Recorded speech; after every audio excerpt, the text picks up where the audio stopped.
Ito nga po tayo ngayon dito sa aking trabaho. Ah, Araw ng uy, X-ray department, X-ray room. Ako yung nakalagay dyan. Diba? Yan, ako yan. Ako yan, ako ito. Ito, ang sa Saudi ako yan. Ayan. Tapos ngayon, ito yung bagong license. Na-renewed ko na. So, ito yung ako pa lang, single pa ako. Virgin pa ako dyan. Charot. Ngayon, balik tayo sa table ko. So, ito yung, ngayon kasi, visit ng FDA para sa LTO renewal, license to operate itong aming X-ray. Kaya lang, merong, kung ano sila compliance tayo dito sa tube natin na tamang sukat. At yun ang gagawin ngayon ni engineer, ng biomedical technician. So, nandito lang sila. Kakain lang sila ngayon. At maliban doon sa pag-check nila, ito nga, yung dapat sana, pagbukas natin, ito yung ating darkroom, no? Dapat is, itong beam na to, itong loading bench, dapat nandito manda sa right daw. Dito. Kasi nga naman, pag nag-expose ka dun banda, aabot ito, di ba?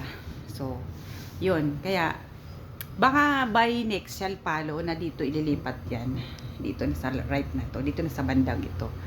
At yun nga, mga kabayan, mga ka-radio, mga ka-radtex, mga kabaro, is yun lang update ko sa inyo.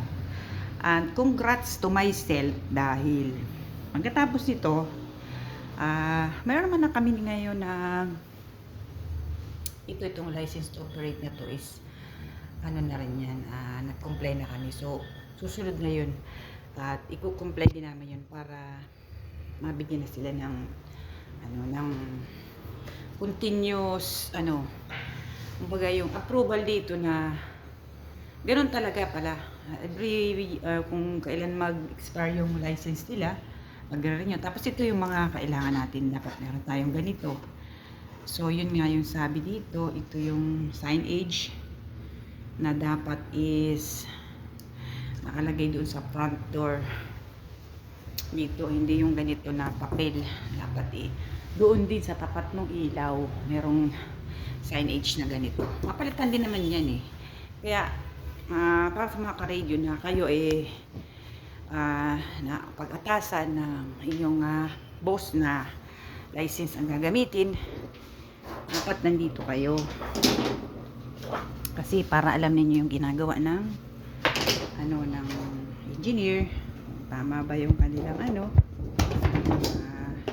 yung compliance.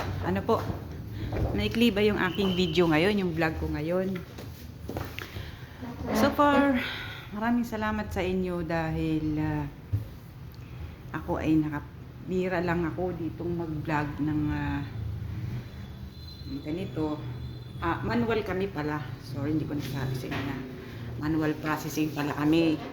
At sa tinagal-tagal ng ng aming sa akin pag-i-X-ray as radio technician, radiology ako'y sa panahon ngayon, itong ganitong klase ng pag-process, yung manual processing is madalang na lang dito sa atin. Pero ngayon, ito pa rin yung ginagawa ko dahil favorite kong gawin. This is my passion. Ito yung developer.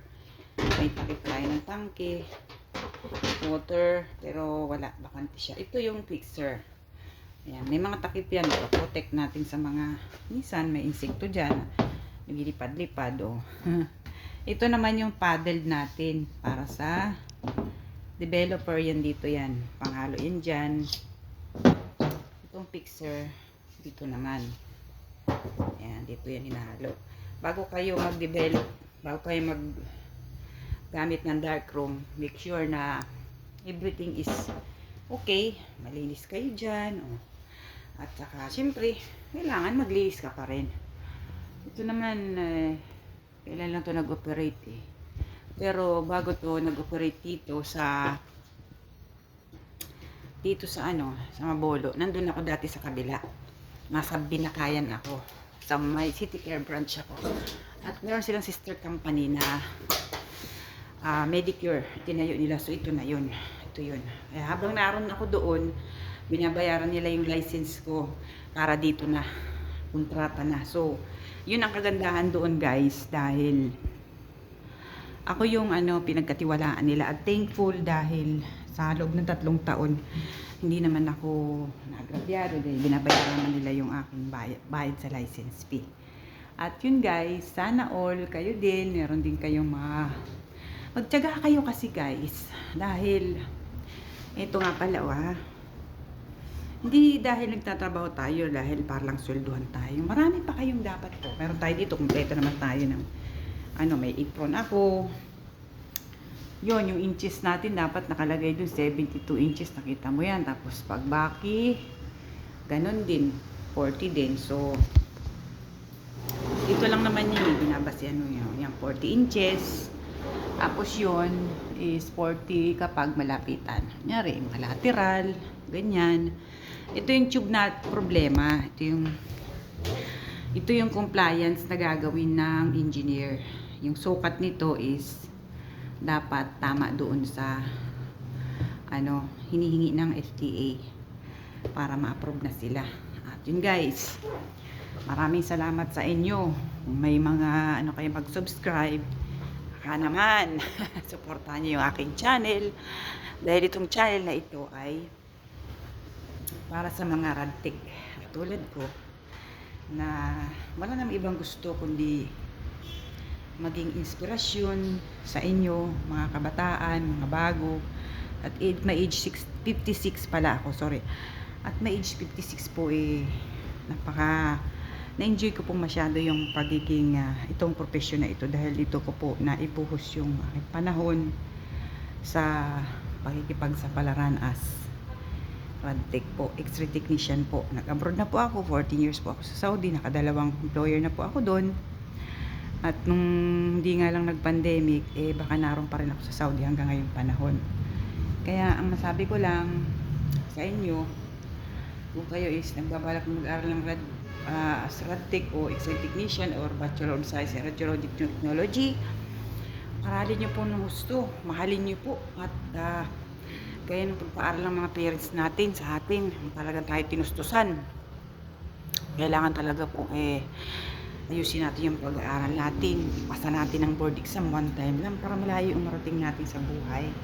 Makarating tayo ng ibang bansa. At saka yung iba't ibang mga dito, maraming pag-aaral ng radtech walang kung katapusan yan hanggang gusto mo. Pwede kang mag-masteral, ito nga pala yung clinic namin dito sa Lola Ludingting kami. Malinis to aming clinic. Ayan, ito yung aming yan. Ito yung aming logo. Ayun sa kabila yung isa, X-ray. So yun, nalabas muna ako. Ayan, yan. So kwentuhan pa tayo, medyo mahaba-haba ang kwento ko habang kumakain yung mga biomedical technician. Yung mga pagtambay ko dito kapag